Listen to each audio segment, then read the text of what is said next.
할렐루야. 전도서 말씀으로 같이 은혜를 받고 있습니다. 오늘 말씀은 전도서 3장의 말씀인데요. 오늘 말씀에는 때에 관한 이야기가 나오죠. 타이밍이 참 중요합니다. 타이밍.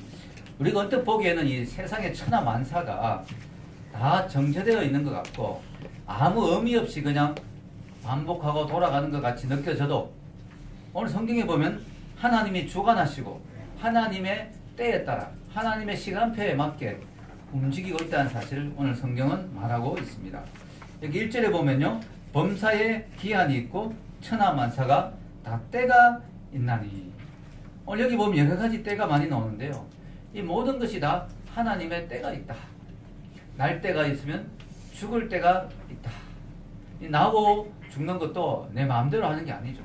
다 하나님의 계획표 안에, 하나님의 뜻 안에 그 일들이 이루어지는 것입니다.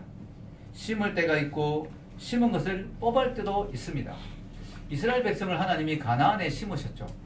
가나안 땅에 심으셨습니다. 가나안에. 그런데 그곳에서 그들이 범죄하고 반역을 했어요. 하나님 그 심은 것을 뽑았어요. 뽑아가지고 어디로 옮겨 심으셨어요? 바벨론으로 옮겨 심으셨어요. 바벨론에서 하나님이 이제 그들의 회개의 시간이 이제 다 찼다고 생각했을 때 하나님 다시 그들을 뽑아서 다시 가나안으로 옮겨 심으셨습니다. 이게 그냥 우연히 이루어지는 일이다, 우연히 있는 일이다 라고 생각할 수 있지만 그게 아니고 다 하나님의 계획 안에 있음을 하나님 보여주시기 위해서 나라가 망하기 전에 이미 하나님이 성경에서 보면 예레미야 선지자를 통해서 예언을 하셨습니다.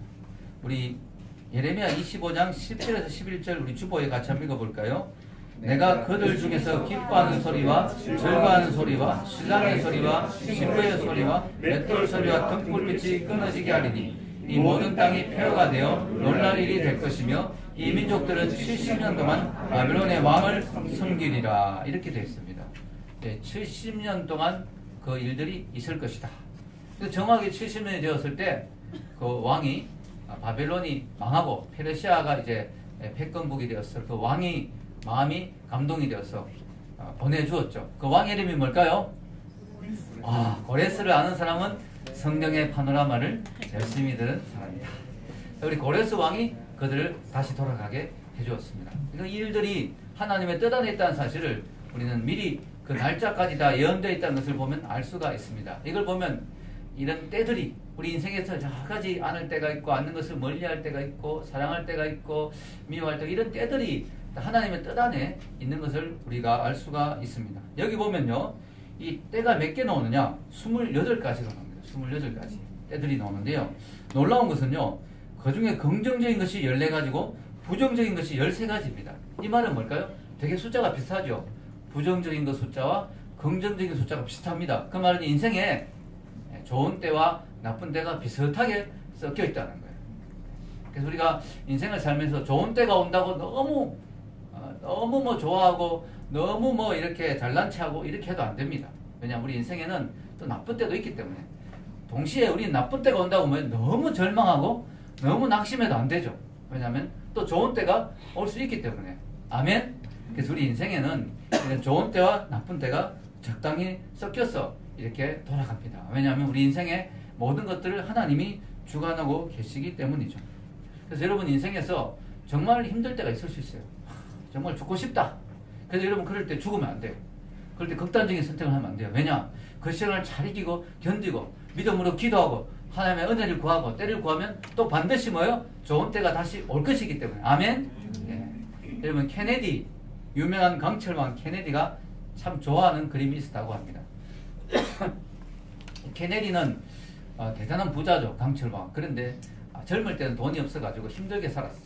그 세일즈맨으로 물건을 팔면서 이렇게 힘들게 살았는데, 어느 날 어떤 노인의 집에 물건을 팔러 갔는데 그 집에 딱 들어가는 순간 그 노인의 집에 그림이 하나 딱 걸려 있었는데, 그 그림을 보는 순간 이 케네디의 마음에 엄청난 감동이 밀려왔다고 합니다. 어느 정도 밀려왔느냐? 집에 와서 누웠는데도 잠을 잘 수가 없었어요. 그 그림에 대한 감동이. 그래서 그 케네디는 노인에게 가서 제발 그 그림을, 이 노인께서 언젠간 돌아가실 때 그 그림을 버리지 마시고 제발 저에게 꼭 하십시오. 그렇게 노인에게 꼭 부탁을 했어요. 그래서 노인이 케네디가 너무 간절하게 부탁을 하니까 그 그림을 나중에 넘겨주었습니다. 그 그림은 그렇게 대단한 그림이 아니에요. 유명한 화가가 그린 그림도 아니고 뭐 그렇게 멋있는 풍경이 있는 그림도 아닙니다. 그 그림에는 바닷가, 해변가에 배가 한 덩그러니 하나 놓여있는 그림입니다. 노가 옆에 있고, 그래서 그 그림은 무슨 그림이냐, 이제 바닷물이 쫙 빠져가지고 배가 그냥 덩그러니 있는 그림인데 그 밑에 이렇게 적혀 있는 거예요. 반드시 밀물때가 온다. 그렇게 적혀 있는 거예요. 이게 이제 케네디의 마음에 감동을 준 거예요. 이 배가 지금 물이 빠져버렸으니까 얼마나 황량하고, 배가 정말 쓸 데가 없잖아요. 물도 없고. 그런데 이 썰물, 물이 다 빠져나갔다고 끝이 아니다는 거예요. 반드시 밀물때가 있다 하는 것을 그 그림이 말해주는 거죠. 그래서 우리 인생에도 썰물처럼 모든 것이 빠져나가는 듯이 느껴질 때가 있어요. 사람도 떠나가고, 그죠? 친구도 떠나가고, 돈도 다 떨어지고, 인생의 운도 다한 것 같고, 뭐 낙심되고 좌절되는 그런 때가 올 수 있다는 거예요. 그러나 뭐예요? 우리가 인내하고 기도하고 하나님의 은혜를 구하면 뭐예요? 반드시 다시 하나님의 은혜가 찾아오는 때가 온다는 거죠. 이런 것들이 회복되는 때가 올 수 있다는 거예요. 아멘? 그걸 말해주는 것이죠. 그래서 케네디가 그걸 보면서 많이 위로를 얻고 사무실에 그 그림을 평생 걸어두면서 열심히 노력해요. 결국 훌륭한 성공한 사람이 되었다고 합니다. 여러분, 우리 인생에서 밀물이 있으면 썰물이 있다는 사실을 기억해야 됩니다. 오르막이 있으면 내리막이 있다는 사실. 제가 되게 어릴 때, 아주 어릴 때, 아마 초등학교 들어가기 전에 어느 날 길을 걷다가 갑자기 이런 깨달음이 제 머리에 강하게 왔어요. 오르막이 있었는데 그 다음에 내리막이 있네? 인생이란 게 오르막이 있으면 내리막이 있는 거구나. 이런 생각이 갑자기 들었어요. 그래서 너무 놀라운 발견을 제가 했다고 너무너무 기뻐했어요. 근데 나중에 보니까 그런 말들이 있더라고요. 오르막이 있으면 내리막이 있다. 근데 저는 그때 엄청난 발견을 했던 것 같아요. 느낌이 들었어요. 밤이 있으면 낮이 있습니다. 어둠이 오면 다시 빛이 찾아옵니다. 그래서 우리는 절망하면 안 되는 거예요. 여기서 중요한 건 뭐냐면, 여기서 포인트는 인생에 여러 가지 때가 있는데 이 모든 때를 주관하는 분이 하나님이시다. 아멘. 11절에 보면 하나님이 모든 것을 지으시되 때를 따라 아름답게 하셨다. 이 모든 걸 하나님이 주관하신다. 근데 이걸 하나님이 인간이 측량할 수 없게 하셨어요. 왜냐? 예측할 수 없게 하셨어요. 왜냐하면 겸손하라고. 하나님 앞에 겸손하라고. 모든 걸 우리 인생에서 우리가 주관하고 예측할 수 있고 컨트롤할 수 있다면 우리는 겸손하지 않겠죠. 우리가 겸손하라고. 하나님, 우리가 그 때를 인간의 능력으로는 알 수 없게 하셨어요. 여러분, 그걸 알면 뭐 주식 투자해서 바로 뭐 부자가 되겠죠. 우리 마음대로 안 됩니다. 여러분, 하나님이 그러나 중요한 것은 모든 것을 지으시되 때를 따라 아름답게 하셨다. 즉, 내 인생이 지금 비참하고 내 인생이 지금 힘들고 내 인생이 지금 공고해 보여도 하나님의 때에는 아름답게 하실 것이다. 그래서 여러분, 제가 처음에 예수님을 믿고 고등학교 때 잘 불렀던 찬양이 바로 In His Time이라는 곡이었어요. In His Time. 그분의 때에 모든 것을 아름답게 하시네. He makes all things beautiful in His time. 그분의 시간에 모든 걸 아름답게 하실 거다 하는 그 찬양이 참 좋았습니다. 여러분, 우리 인생의 주인은 하나님이십니다. 아멘. 그걸 우리 인생의 때들이 보여줍니다. 우리 인생의 때를 우리가 주관할 수 없음을 보여줍니다. 우리 인생의 주인이 우리가 아님을 기억해야 됩니다. 그럼 우리는 겸손해야 됩니다. 그리고 하나님의 때를 잘 구별할 수 있는 분별력이 있어야 됩니다. 지금은 공부해야 될 때인지, 지금은 놀아야 될 때인지 잘 구별해야 돼요. 공부해야 될 때 인생에 놀아버리면 인생 종치는 것이죠. 놀아야 될 때가 있어요. 이제 공부를 많이 하고 좀 쉴 수도 있는 때가 올 수도 있어요. 자, 여러분, 인생에서 사랑해야 될 때가 있고요. 사랑하면 안 될 때가 있어요. 너무 일찍 사랑에 빠져도 또 문제가 되는 때가 있죠. 그래서 우리가 지금이 내가 지금 사랑해야 될 때인지, 또 어느 정도 나이가 차면 사랑을 해야 됩니다. 그래야 결혼을 하고 가정을 이루지. 여러분, 때가 있어요. 때가. 지금 사랑해야 될 때인지, 사랑하면 안 될 때인지, 안아야 될 때인지, 안는 걸 멀리 해야 될 때인지, 지금 슬퍼야 될 때인지, 기뻐야 될 때인지. 초상집에 가서 기뻐하면 안 되잖아요. 또 결혼식장에 가서 슬퍼하면 안 되잖아요. 때가 있다는 거예요. 때가. 우리가 기도하면서 하나님의 때를 잘 구별해야 될 줄로 믿습니다.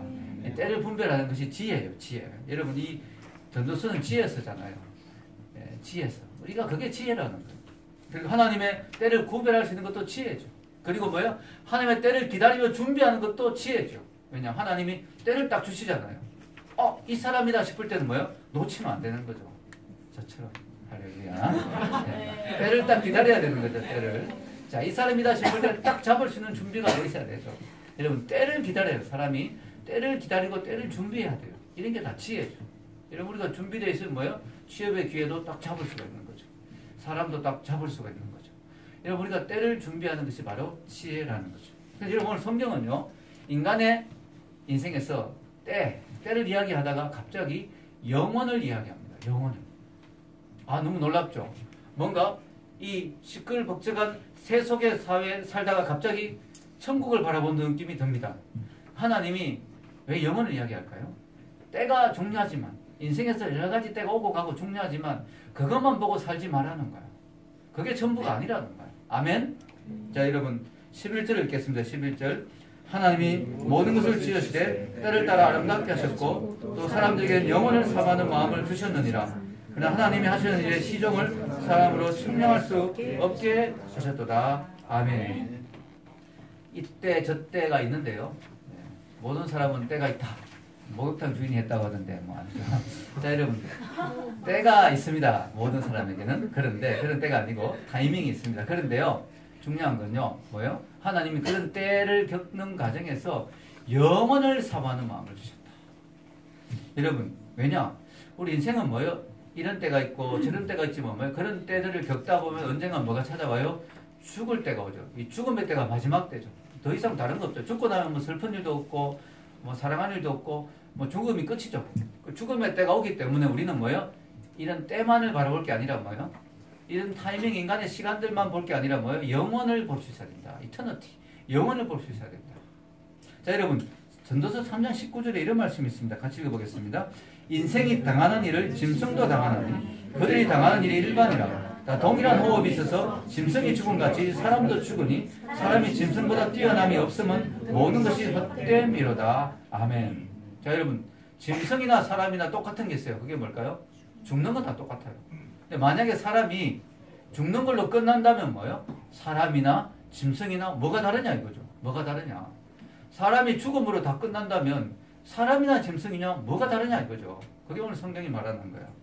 그래서 우리 하나님께서는요. 우리 인간이 살다가 짐승처럼 그냥 아무 의미 없이 죽는 그런 인생이 되지 말라고 뭘 사모하는 마음을 주셨어요? 영원을 사는 마음을 우리 마음에 주신 거예요. 여러분 그래서 장 칼빈이 이런 말을 했습니다. 정도심은 하나님께서 인간의 마음속에 넣어준 영혼의 씨앗이다. 하나님 인간의 마음속에 정도심을 넣어주었어요. 그래가지고 인간은 너무 신기한 게요. 제가 자주 이야기하죠. 원숭이가 영리하고 똑똑하고 인간이 원숭이로부터 뭐 그런 것으로부터 진화했다고 이야기하지만 아무리 똑똑한 원숭이도 기도하는 원숭이 있습니까? 예배드리는 원숭이 있습니까? 없죠. 근데 인간은 아프리카 오지에 정말 옷도 안 걸치고 사는 그런 인간들에게 찾아가도 신을 섬긴 흔적이 다 있어요. 너무 신기하죠. 인간은요 아프리카 오지 정말로 미개하게 보이는 그런 부족에게 찾아가봐도요 어떤 형태로든지 신을 섬긴 흔적이 다 있어요. 그건 뭘까요? 인간은 동물과 근본적으로 다른 존재죠. 영혼이 있고 영혼을 삼하는 마음을 하나님 주셨다는 거예요. 아멘. 그게 종교의 씨앗이라고 칼빈이 이야기를 했습니다. 여러분 이런 이야기가 있습니다. 하루살이하고 메뚜기가 같이 놀다가 저녁이 됐어요. 그래서 메뚜기가 집에 가면서 야 하루살이야 내일 또 보자. 하니까 하루살이가 내일이 뭔데? 이렇게 했어요. 왜냐 하루살이는 하루밖에 안 사니까 내일이 뭔지 모르는 거예요. 메뚜기가 뭐 밤이 되면 별이 뜨고 푹 자게 되면 다음날 아침에 해가 뜨고 또 다른 하루가 시작되는 거야. 근데 하루살이는 도저히 이해가 안 되는 거야. 무슨 말인지 모르겠다고. 여러분 하루살이가 진짜 하루만 살까요? 말이 하루살이지 하루만 살지는 않는다고 생각이 들겠죠? 여러분 제가 좀 궁금해서 조사를 해봤어요. 그랬더니 하루살이가 한 1년 정도 산답니다. 그런데 속았다 싶죠? 그런데 아니에요. 그런데 이 하루살이가 1년 동안 유충으로 물 속에 들어가서 산대요. 그래서 물 밖으로 나오는 얼음벌레가 되면 물 밖으로 나오는데 나와서는 진짜 하루밖에 못 사는 경우가 많대요. 그래서 하루살이가 정말 하루만 정말 참된 인생은 하루만 산다 볼 수도 있습니다. 하루밖에 못 산다. 왜 하루밖에 못 사느냐? 그 이유를 설명하면 좀 너무 무서워서 이야기 안 하겠습니다. 약간 공포 영화를 본 느낌이 들어가지고 궁금합니까? 이야기해 줄까요? 하루밖에 못 사는 이유가 있대요. 하루살이가 애벌레, 어른벌레가 딱 되면 입이 없어져 버린답니다. 그래서 더 이상 못 먹기 때문에 하루밖에 못 살고 죽는데요. 이게 뭔가 공포영화 같지 않습니까? 자, 여러분, 하루살이는 정말 하루밖에 못 삽니다. 자, 근데 여러분, 중요한 건 뭐예요? 하루살이가 어떨 때 이틀 정도 살 수 있겠죠. 중요한 건 포인트는 그게 아니고요. 무엇이든지 자기 수준만큼 이해한다는 거예요. 하루살이는 하루밖에 못 살기 때문에 내일을 이해 못 하는 거예요. 만약에 우리 인간이요, 70년, 80년 살지만 하나님 보시기엔 뭐예요? 영원의 시간에 보면 그것도 하루살이밖에 안 되겠죠. 근데 만약에 우리가 70년, 80년 살지만 그거밖에 이해 못하고 영원을 이해하지 못하고 그걸로 인생이 끝난다면 우리는 하루살이와 다를 바가 없는 인생이라는 거죠. 우리 영원한 것을 볼 수 있는 사람이 되어야 될 줄로 믿습니다. 그게 정말 인간다운 것이죠. 그렇지 않다면 우리가 70년, 80년 사는 것이나 하루 살다 죽는 것이나 무슨 차이가 있겠어요? 영혼의 관점에서 볼 때는. 우리 수준을 높여야 돼요. 영혼을 볼 수 있는 눈이 있어야 되는 거예요. 그걸 위해서 하나님 우리에게 뭘 주셨다고요? 영혼을 삼하는 마음을 주셨다.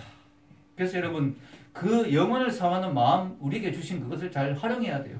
이게 하나님을 찾는 고리거든요. 우리 인간에게 영혼을 삼하는 마음을 주신 이유가 그게 바로 하나님을 찾게 하는 바로 이유가 되는 거죠. 인생이 죽는 걸로 끝난다면 너무 허무하다. 그 다음에 뭐가 없는가? 라는 마음이 생기게 하나님이 우리 인간에게 그 마음을 주신 거예요. 아멘? 그걸 우리는 활용해서 하나님을 찾는 사람이 되어야 될 줄로 믿습니다. 오늘 사람들이 정말 열심히 살죠. 24시간이 부족하다는 생각이 들 정도로 학생은 학생대로, 직장인은 직장인대로 얼마나 열심히 삽니까? 근데 만약에 우리가 그렇게 열심히 살다가 죽는 걸로 끝난다면 우리 인생은 죽음이라고 하는 종착역을 향해 달려가는 그런 브레이크 없는 기관차와 다를 바가 뭐가 있겠습니까? 여러분 9절에서 10절에 이런 말씀이 있습니다. 읽어보겠습니다. 일하는 자가 그의 수고로 말미암아 무슨 이익이 있으랴. 하나님 인생들에게 노고를 주사 애쓰게 하신 것을 내가 보았노라. 아멘. 여기 나오잖아요. 수고해봤자 무슨 이익이 있느냐. 노고를 아주 고생하고 수고해봤자 그게 무슨 의미가 있겠느냐. 무슨 유익이 되겠느냐. 왜냐? 그걸로 끝이라면. 죽는 걸로 끝난다면 이렇게 죽으라고 우리가 공부하고 죽으라고 우리가 일하고 이게 무슨 의미가 있겠느냐. 죽는 걸로 다 끝나버리는데 무슨 그런 가치가 있겠느냐. 무슨 유익이 있겠느냐. 그래서 우리는 영혼을 삼하는 마음을 가져야 될 줄로 믿습니다. 그걸로 인생이 끝나지 않기 때문이죠. 우리가 인생을 살면서 영혼이 없다면, 천국이 없다면 우리 인생은 너무 허무한 거예요. 우리가 이렇게 노예처럼 살려고 이렇게 태어났느냐. 이렇게 죽도록 일만 하려고 태어났느냐. 죽도록 공부만 하려고 태어났느냐. 우리 인생이 너무 험한 거예요. 그러나 만약 우리가 천국을 안다면 뭐예요? 우리 하루하루 인생이 뭐예요? 다른 거죠. 가치가 있죠. 왜냐? 하루하루의 인생이 천국을 향해 가는 인생이니까.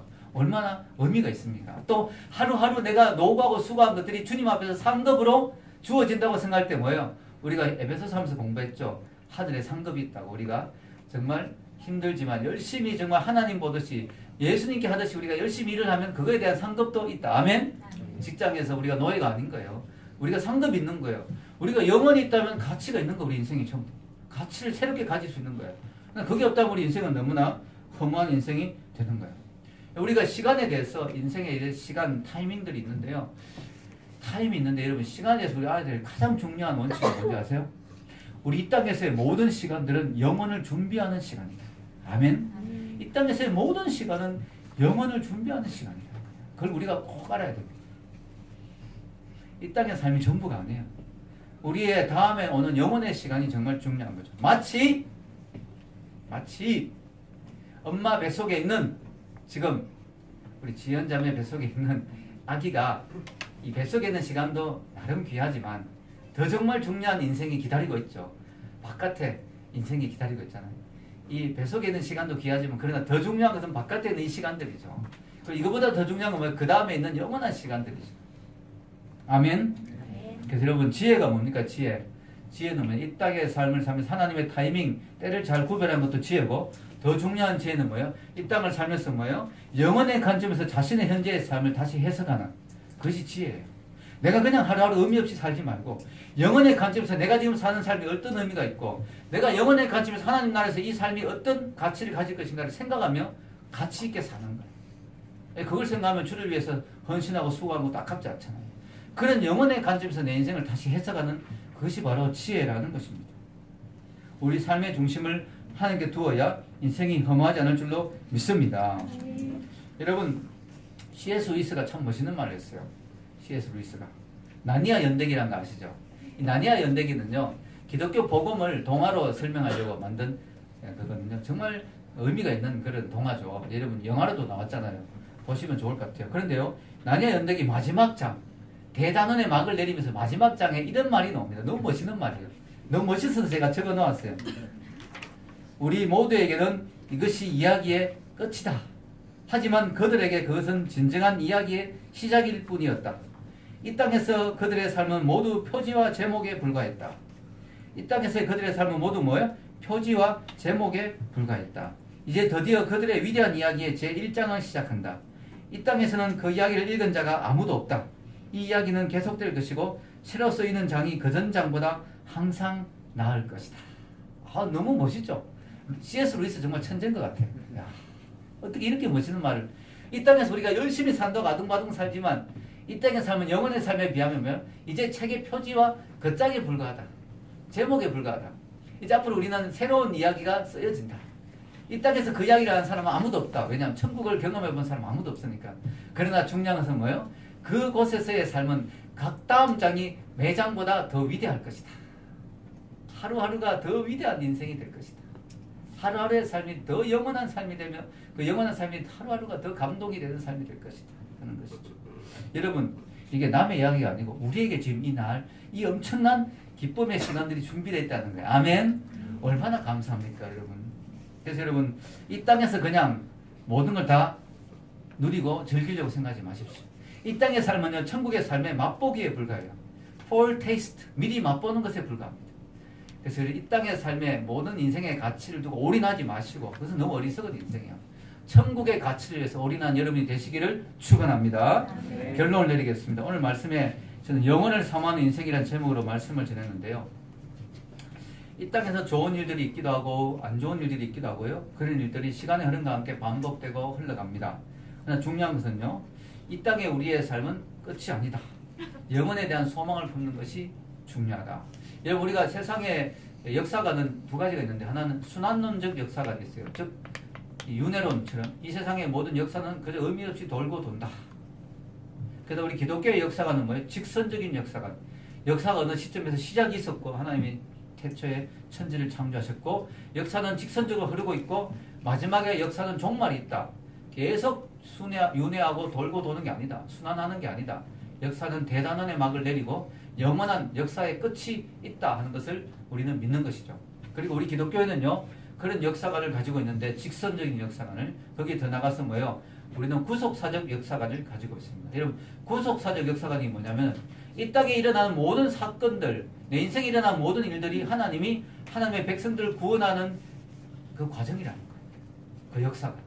이 역사가 그냥 흘러가는 게 아니고, 이 역사가 나폴레옹이나 히틀러나 이런 사람이 역사를 주관하는 게 아니고, 이 역사는 하나님이 주관하시고, 이 역사는 하나님이 당신의 백성들을 구원하는 과정이 이 역사라는 것을 우리가 믿는 것. 이게 바로 구속사적 역사관입니다. 여러분, 그 사실을 믿습니까? 아멘. 그렇게 볼 때 내 인생에 일어나는 모든 일들은 뭐예요? 우연히 일어나는 일들이 아니고 뭐예요? 나를 구원하고 나를 통해서 누군가를 구원하기 위해서 일어나는 일들인 것이죠. 아멘. 이게 우연히 일어나는 일들이 아니라는 거예요. 준호 형제가 기업은행에 가게 된 게 우연히 일어나는 일이 아니라는 거죠. 기업은행에는 한 형제를 전도하기 위해서 하나님이 그곳으로 보내신 것이죠. 내 인생에서 일어나는 일들이 우연히 일어나는 일들이 아니라는 것이죠. 아멘. 이게 바로 구속사적 역사관입니다. 여러분, 어제 제가 결혼식에 갔는데요. 신천 장로교회라고 교회 갔는데, 거기서 이제 수빈이 오빠가 결혼을 했어요. 그런데요, 거기에 이제 결혼식도 제가 저번에 이렇게 잘 봤는데, 그 옆에 교회 벽에 어떤 글귀가 하나 붙어 있었는데 너무 감동이 됐어요. 그래서 제가 그 글귀를 옮겨왔습니다. 여러분, 제가 여러분에게 좀 소개하고 싶은데 너무 좋더라고요. 이렇게 적혀 있었어요. 생각을 기도처럼. 너무 멋있죠? 우리 생각을 기도처럼 하면 얼마나 좋겠어요. 그리고 언행을 말씀처럼. 우리가 하는 모든 말과 행동이 하나님의 말씀처럼 거룩하면 얼마나 좋겠습니까? 그리고 생활을 예배처럼. 삶의 예배가 되면 얼마나 좋겠습니까? 이웃을 주님처럼. 멋있죠? 내가 만난 이웃을 주님처럼 생각하고 대한다면. 그리고 마지막은 뭘까요? 사건을 섭리처럼. 근데 마침 오늘 말씀과 너무 연결돼서 제가 감동돼서 그 말씀을 제가 가지고 왔어요. 여러분, 우리가 일어나는 모든 사건은 뭐예요? 하나님의 섭리라고 믿고 우리가 받아들이면 우리 인생의 모든 사건들은 하나님의 구속사의 과정의 섭리라고 저는 믿습니다. 아멘. 그래서 모든 일이 우연히 일어나는 일들이 없어요. 하나님의 뜻이 있고 의미가 있는 거예요. 여러분 이 교회 온 것도 다 의미가 있는 것이고요. 하나님의 다 뜻이 있는 것이죠. 이것을 우리가 기억하면서요. 내 삶에서 늘 하나님을 의식하고 하나님의 때를 의식하면서 분별하면서 내가 기도하며 날마다 최선을 다해 삶을 살 때 나를 통해서 하나님의 구원의 역사가 이루어지는 일들이 일어날 줄로 믿습니다. 내가 하나님의 섭리를 이루는 통로가 되어줄 줄로 믿습니다. 이런 은혜가 있기를 주의 이름으로 축원합니다. 우리 기도하겠습니다.